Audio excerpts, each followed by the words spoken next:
Bonjour et bienvenue à votre bulletin de nouvelles de la Haute-Gaspésie. Mon nom est Dominique Fortier et j'ai à mes côtés, pour une toute dernière fois, Eh bien oui. mon collaborateur Louis Laflamme. Bonjour Louis. Bonjour Dominique. Alors, une belle dernière semaine ici à Saint-Anne-des-Monts. Oui, tout à fait, tout à fait. Et on risque de te revoir prochainement.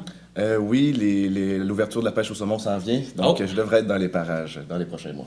Bon, ben, ça fait un plaisir de collaborer avec C'est toi tout à fait réciproque. pendant ces 5 dernières semaines-là. Et on t'a encore avec nous pour une demi-heure encore. Alors, profitez-en à la maison.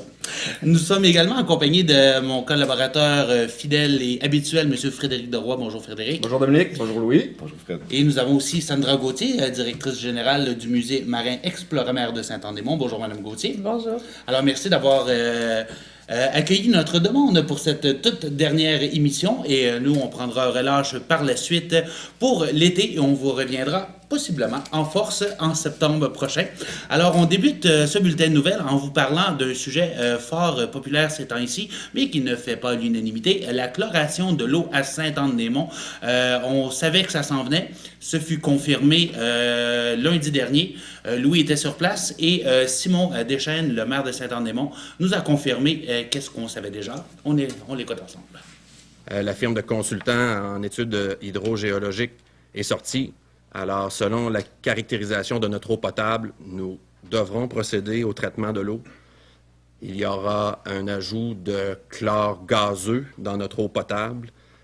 Je le répète, le conseil municipal, dès le début, on ne veut pas faire ça, on ne le fait pas avec gaieté de cœur. C'est des normes du ministère de l'Environnement qui nous dit que nous devons observer ces règlements-là. Maintenant, on fera une décontamination simple et non une double. Alors, la dose de chlore ne sera pas nécessairement doublée. OK? Ça va être une trace de chlore qui est à l'intérieur. Nous avions regardé aussi d'autres technologies aussi dans le passé, que ce soit l'ultraviolet, autre chose. Alors, l'ultraviolet, on n'est pas capable, avec la grosseur du réseau, le nombre de citoyens qu'on dessert avec notre réseau d'eau potable, on pourrait mettre le système ultraviolet, mais il va falloir aussi mettre une dose de chlore.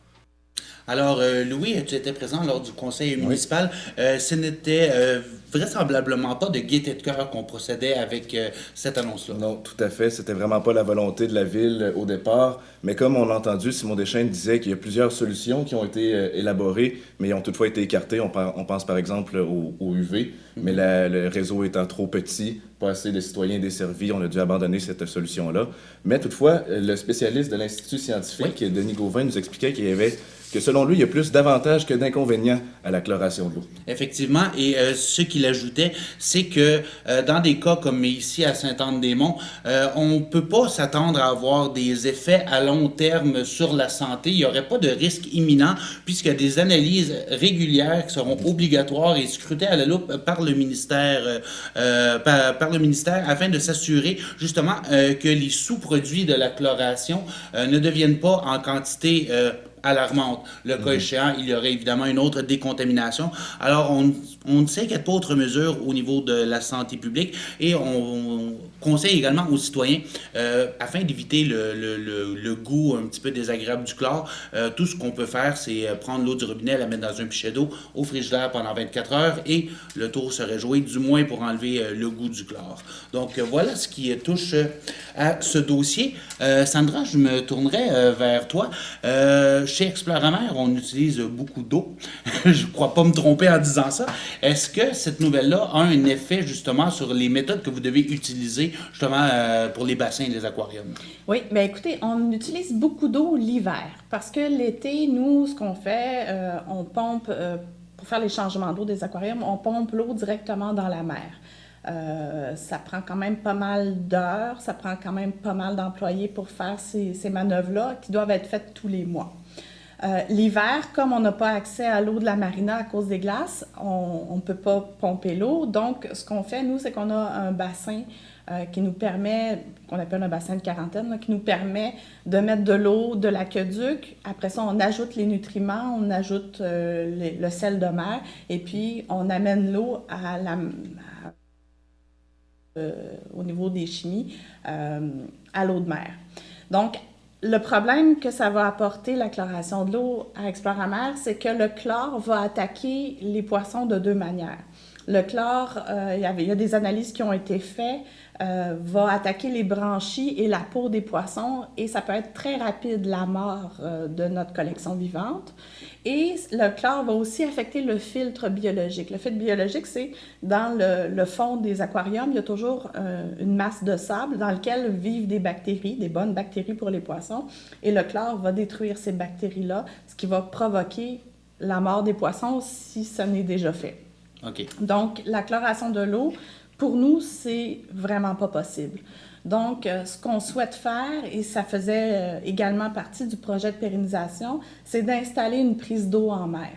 Quand il y a eu l'incendie à Exploramer, par exemple, on a un camion-citerne qui avait été chercher de l'eau à l'Institut Maurice-Lamontagne à partir de leur prise d'eau en mer. Donc, ce qui serait intéressant pour nous, c'est d'avoir une prise identique à celle de l'Institut Maurice-Lamontagne, mais il y a aussi beaucoup d'usines de transformation de poissons qui ont des prises d'eau en mer tout autour de la Gaspésie. Donc, pour nous, c'est ça vers quoi on veut aller, là. D'accord. Ouais. Bon, moi, ce que je trouve un peu ironique, c'est qu'on passe de faut faire bouillir l'eau, mais là, maintenant, il faut la faire refroidir. Donc, c'est. Mais bon, écoute, on voyait bien que le conseil municipal ne sautait pas de joie. Donc, parce qu'il y avait eu aussi pétition et groupe Facebook contre la chloration. Mais là, il faut respecter les normes. Et il y a la microbrasserie aussi, le Malbar, qui va devoir s'ajuster un peu par rapport à leur bière. Donc, tout le monde devra faire un effort, mais je pense que c'est irréversible. On ne peut pas s'en sauver. Donc, et voilà. Et c'est ça, ce que le responsable du ministère te disait, c'est qu'après 2 événements isolés, aussi petits soient-ils, ben, les normes en place font qu'on doit procéder à une décontamination. Donc, il n'y avait pas d'autre alternative. Exactement. Et on poursuit dans une autre veine, on parle cette fois-ci d'éducation. Le député de Gaspé, Gaétan Lelièvre, a interpellé le ministre Sébastien Proulx hier lors de l'étude des crédits afin de savoir où en était le dossier de la formation professionnelle à Sainte-Anne-des-Monts.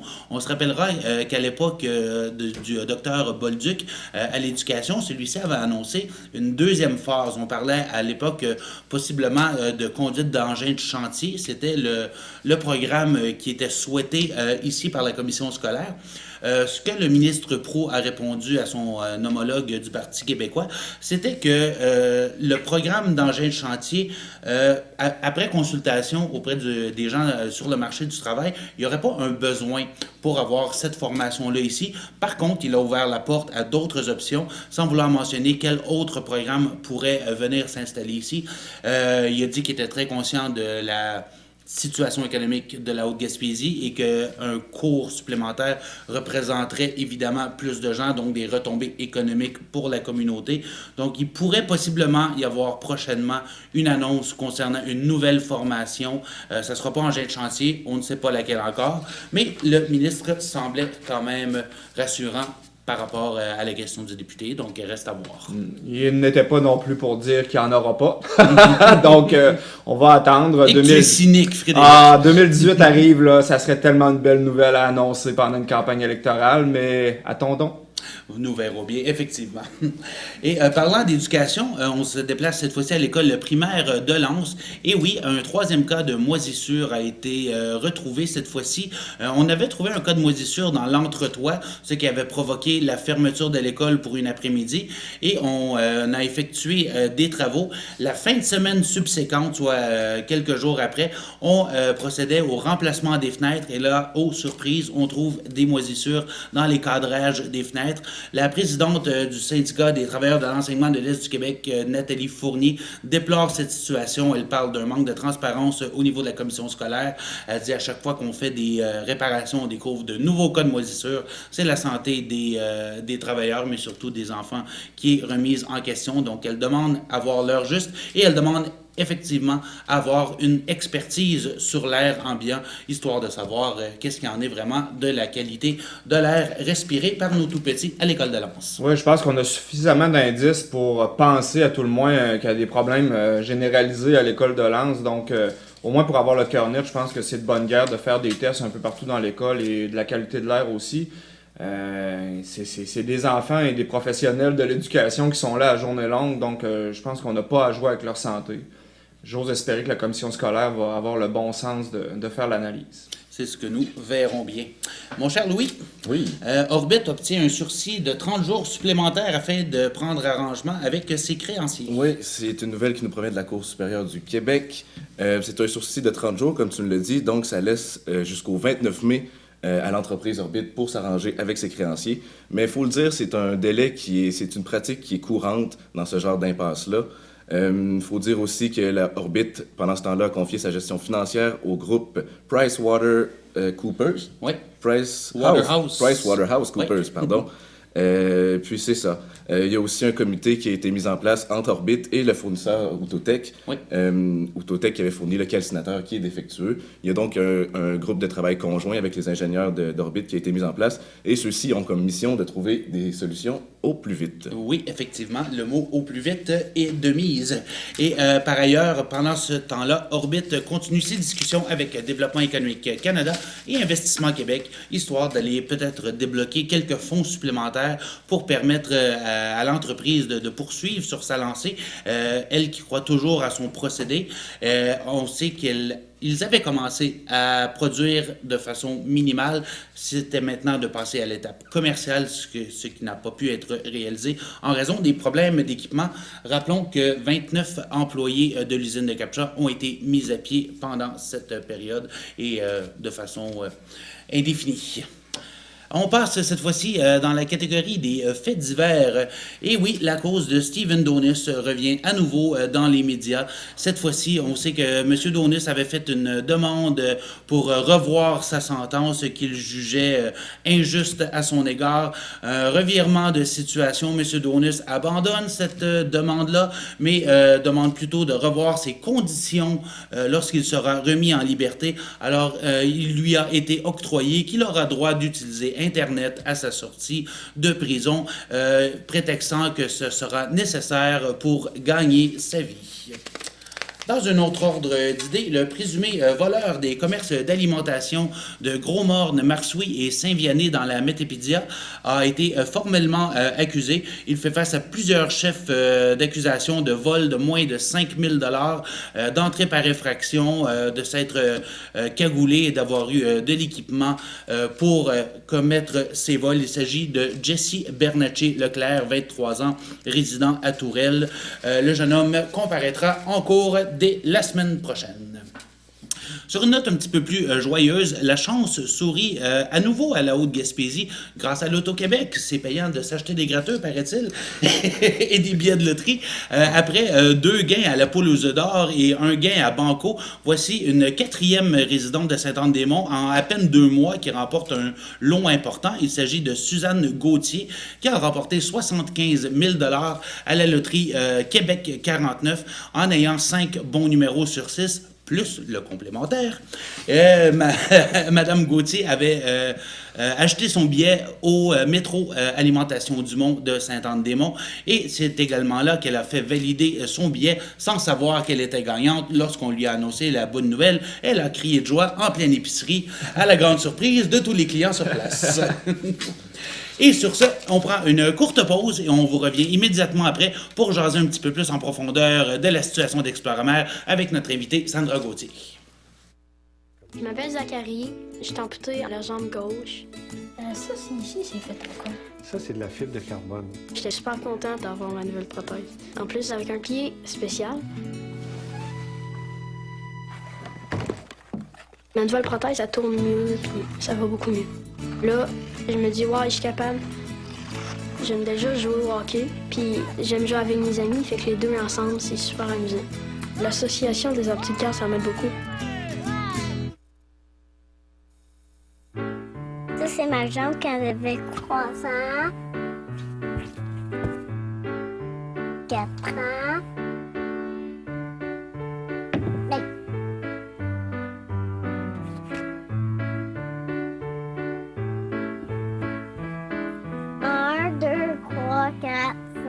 J'ai 5 ans et 5 jambes. C'est ma jambe de ski. Nous sommes de retour pour la dernière portion de notre bulletin de nouvelles. Vous avez déjà fait connaissance avec Sandra Gauthier qu'on vous a présenté en début d'émission. Alors, Sandra, aujourd'hui, tu nous parles de quelque chose qui te tient particulièrement à cœur. C'est un long plan de pérennisation. Ça fait longtemps qu'on en entend parler. Finalement, c'est public et tu es ici pour nous en faire un petit peu le résumé. Alors, je te laisse aller. En quoi consiste ce plan pour assurer la survie d'Exploramer? Écoutez, ça fait déjà longtemps qu'on travaille sur un plan comme ça. À l'époque où Mme Nathalie Normando était ministre régionale, on travaillait déjà sur un projet de développement qui nous permettrait d'augmenter un peu les revenus d'Exploramer, de réduire aussi nos frais de fonctionnement. Et on en a présenté plusieurs. À chaque fois qu'il y a eu un ministre régional différent, on a représenté à chaque fois des projets. Et il y en a eu plusieurs. Et il y en a eu, il y en a eu plusieurs, effectivement. C'était une entente qu'on avait pris avec le ministre Sébastien Proulx, donc de présenter un projet qui, cette fois, amènerait à l'autonomie financière complète d'Exploramer. Donc, on a travaillé sur ce projet-là des mois durant. Ça a pris presque, pas tout à fait un an, mais presque. Et on parle d'autonomie complète ici. Complète. Et corrige-moi si je me trompe, mais ça serait pas le premier musée au Québec à être autonome à 100%? Il y a des musées qui ont des très bons revenus d'appoint, mais avoir le statut muséal et d'avoir une autonomie financière complète, on serait les premiers au Québec, oui, effectivement. Ce qui veut dire qu'il faut aller chercher au moins 300 000 $ net de profit de plus que ce qu'on fait déjà. Donc, c'est pas facile dans le sens où il n'y a pas beaucoup d'entreprises, avouons-le, là, en Haute-Gaspésie qui génèrent 300 000 de profit net de plus que ce qu'on a déjà, en fait. Donc, il fallait aller trouver des idées de développement qui nous amèneraient un bon niveau de rentabilité et qui permettraient d'avoir des coûts d'opération pas trop chers. Et tout ça sans embarquer sur le terrain de jeu de d'autres entreprises ou d'autres organismes. C'est ça. En fait, c'était quelque chose qui était formel de la part du conseil d'administration d'Exploramer. C'est que d'abord, il fallait respecter la mission. On a une mission qui est en lien avec le milieu marin, donc il ne faut pas non plus se prostituer puis d'aller ouvrir des crèmes molles ou des choses comme ça. On a aussi évalué différentes possibilités comme l'acquisition de camping, l'acquisition de chalets, de motels, tout ça. Puis à un moment donné, on s'est dit, écoute, un attrait touristique dans une région, c'est là pour apporter un surplus d'économie, d'amener des visiteurs à aller dans les commerces avoisinants. On n'est pas là, nous, pour faire de l'argent. OK, pour s'autofinancer, mais on n'a pas de propriétaire qui veut gagner sa vie avec ça. Donc, on ne va pas aller jouer dans les plates-bandes des autres entrepreneurs de la région. Donc, ça, c'était les deux conditions qu'il fallait absolument avoir dans le projet de pérennisation. Donc, on a rencontré beaucoup de gens, on a fait des consultations auprès de gens de divers domaines. Et puis, finalement, on a fait faire des évaluations financières avec Raymond Chabot, Grant Thornton, pour être sûr que notre projet amènerait réellement une autonomie financière. Et puis, à la fin, on s'est bien rendu compte que ça se pouvait. Ça ne sera pas facile, il faut se l'avouer, mais ça se peut. Et je pense que tous les volets dont tu vas nous décliner, tout doit fonctionner. On ne peut pas se permettre d'aller simplement chercher un ou deux volets de plus à Exploramer parce que sinon, on ne rentre pas dans notre argent, finalement. Bien, un ou deux volets va nous permettre d'augmenter un peu les revenus ou de réduire un peu les frais de fonctionnement, mais ne nous amènera pas à l'autonomie financière. L'entente qui était prise, c'est qu'on devienne entièrement autonome. Pour que ça soit fait, pour qu'on soit vraiment autonome financièrement, bien, tout le projet s'attache en un seul, effectivement, ouais. Et quelles sont les idées principales qui ont été retenues dans ce plan-là afin de rendre éventuellement Exploramer souverain? Oui. Il y a 8 volets, donc au projet. Il y en a des plus imposants, des plus coûteux à mettre en place aussi. On parle, le premier volet qui est l'accroissement de nos revenus de bateau. On a un bateau, je pense que tout le monde le sait, à Exploramer. Le bateau, il est rentable actuellement. Par contre, ce qu'on a comme problématique, c'est que notre bateau, il est vieillissant, donc il nous coûte de plus en plus cher à chaque année pour faire les travaux, les réparations, les moteurs, des fois qui sont en panne, des choses comme ça. Puis aussi, actuellement, le bateau, il est plein tout le mois de juillet et tout le mois d'août. Donc, c'est un 18 passagers. Quand un client arrive à la billetterie d'Exploramer, parfois ça peut prendre 4 jours avant qu'on ait une place pour sa famille à bord. Donc, ce qu'on souhaite, c'est avoir un bateau plus jeune qui va être moins coûteux à opérer. Actuellement, notre bateau a 2 moteurs jet qui utilisent et qui consomment beaucoup de diesel. Donc, on veut avoir un bateau qui sera plus économique, plus écologique. Ça, en quelque part, c'est un peu un bateau qui est trop performant pour vos besoins. Moi, je dis souvent qu'on a une grosse Cadillac ancestrale, mais qu'une petite Hyundai, ça ferait bien l'affaire. Donc, j'utilise souvent cet exemple-là. On vise un combien de places? On vise un 30 passagers. Okay. Donc, on pense qu'avec un 30 passagers, on va pouvoir bien desservir les visiteurs, puis on va pouvoir quand même garder une assez petite taille pour faire des animations intéressantes sans qu'il y ait 200 personnes sur le bateau, évidemment. Là. Donc, c'est ce qu'on vise actuellement. Donc, plus de passagers, donc évidemment plus de revenus engrangés. Oui, et beaucoup moins de frais d'opération pour le bateau. Et un autre volet important, je pense que ce volet-là, c'en est un qui est très innovateur et qui te tient particulièrement à cœur. Oui. J'imagine que tu parles des requins. Oui, effectivement. Ouf, hein? Je pense que t'as pogné le bon. Oui, en fait, le volet 3 du projet, c'est d'augmenter l'attractivité. C'est de faire en sorte que les gens, quand ils entendent parler d'Exploramer et de ce qu'il y aura partout dans le centre, ça fasse « wow, moi je vais absolument aller là ». On a vécu ça dans les dernières années avec le sous-marin en Onondaga à Pointe-au-Père. Donc, on voulait le même genre de « wow », que les gens se rendent là pour voir ça. Donc, ce qu'on vise, c'est la construction d'un pavillon. Donc, l'Exploramer, il y a un grand site à l'extérieur. Donc, ce sera un pavillon nouveau dans la cour dans lequel il y aurait un bassin circulaire. Un bassin circulaire parce que les requins doivent toujours être en mouvement, ils doivent toujours nager pour ouvrir leurs branchies. Donc, avec des requins vivants du Saint-Laurent, il y a beaucoup de gens qui ne savent pas que dans le Saint-Laurent, il y a des requins. On a 7 espèces de requins qui vivent en permanence dans le Saint-Laurent, puis il y en a 13 autres qui sont là l'été, la plupart du temps, qui viennent nous visiter régulièrement, dont le grand requin blanc. Donc, ce qu'on veut, c'est présenter les requins du Saint-Laurent. Partout autour de la péninsule, sur la Côte-Nord, on parle des baleines. C'est un sujet que les touristes adorent, qui attire beaucoup de gens. Mais on pense que les requins pourraient aussi être un sujet très intéressant, très novateur. Puis, dans ce pavillon requin-là, on essaie de rentabiliser l'espace jour et nuit. Donc, le jour, on a les visiteurs qui paieront un surplus pour aller au pavillon requin.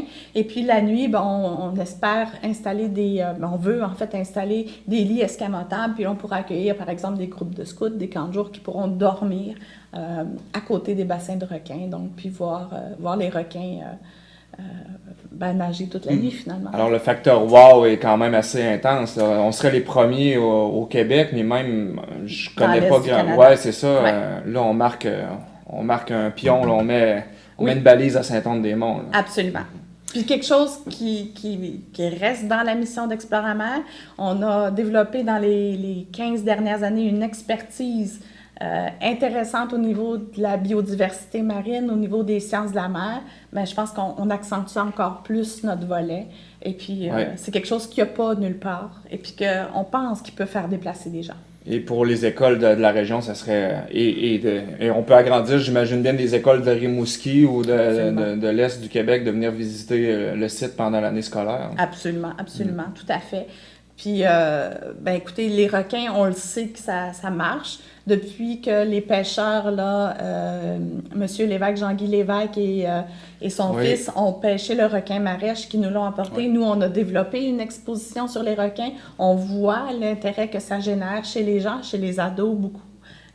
Donc, on pense vraiment que ça peut être un facteur attractif très intéressant. Et qu'en est-il au niveau des expositions? J'imagine qu'on veut élaborer cette attraction-là également. Bien oui, en fait, dans le projet, il y a le renouvellement des expositions. Toutes les expositions, on a 4 expositions qui roulent dans le musée, donc on veut les renouveler. On est en train d'en faire une en ce moment qui va être une exposition itinérante sur les mystères du Saint-Laurent.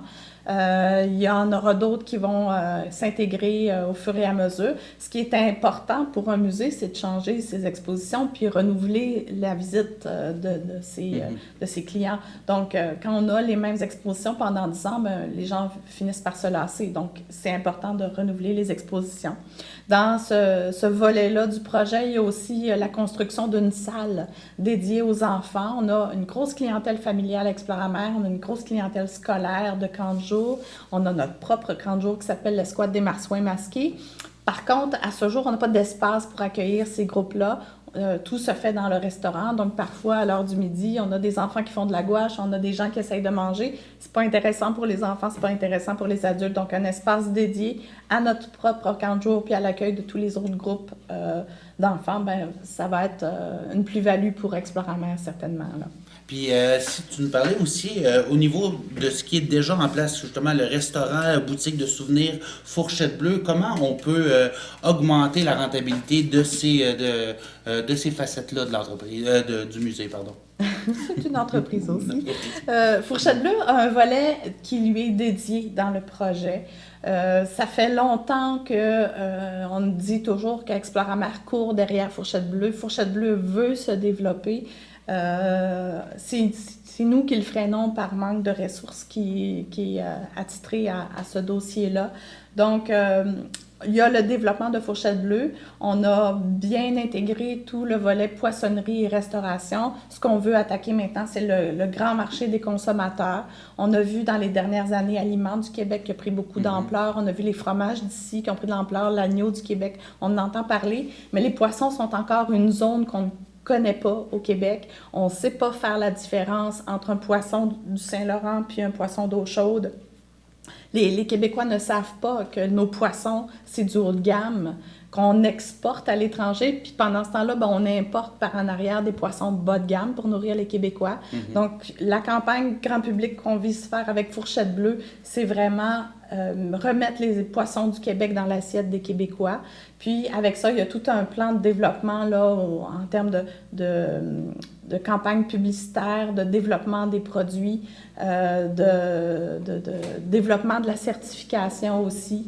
Donc, tout ça va être mis en place là, avec l'aide des gouvernements, là, du MAPAC, entre autres. D'accord.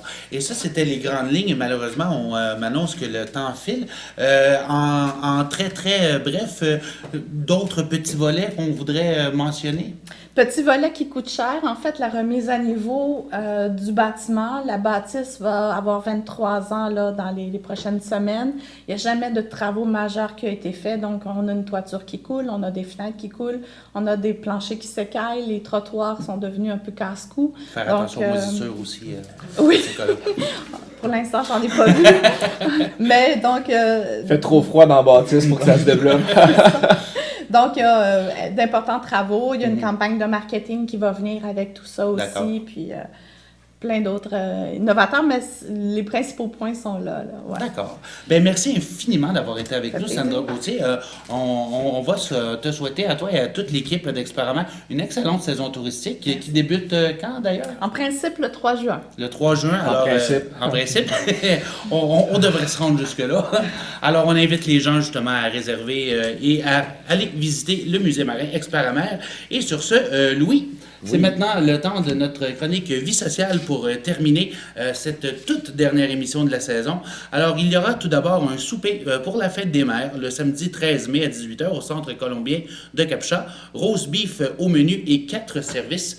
Des cartes sont à vendre au 88 786 2093. Et qu'est-ce qui se passe à Mont-Louis? À Mont-Louis, il y a les Chevaliers de Colomb qui tiendront une activité spéciale pour la fête des mères le dimanche 14 mai. Ça aura lieu à partir de 9h15 le matin.